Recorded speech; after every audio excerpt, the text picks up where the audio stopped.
我嘅貓貓叫苗苗，今年8歲啦。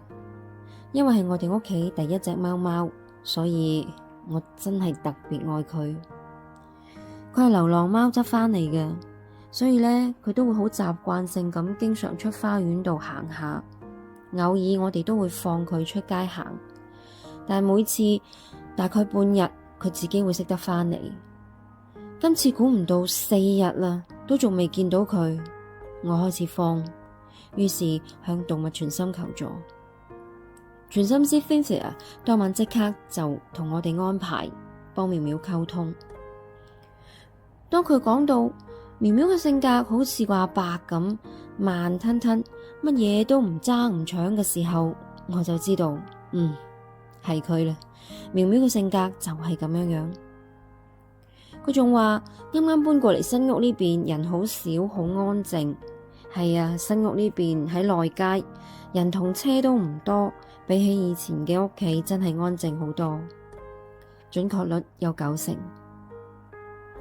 Cynthia仲話苗苗話想逛多陣，熟悉下附近嘅環境喎。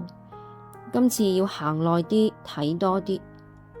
仲話佢自己好清楚，唔會行好遠噶，就喺附近啲街道轉下。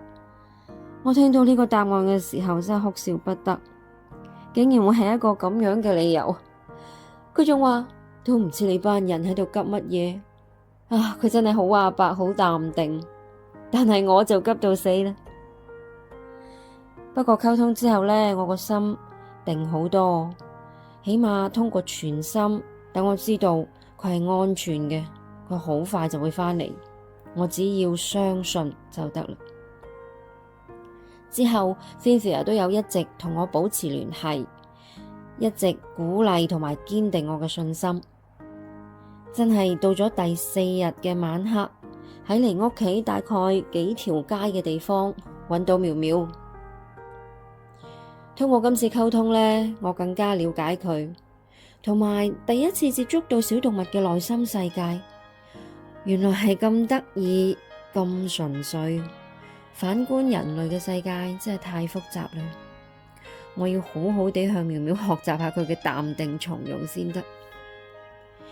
再次多謝動物傳心，唔單止幫我同小動物傳達咗雙方嘅諗法，仲令我知道原來小動物係有佢哋自己嘅使命㗎。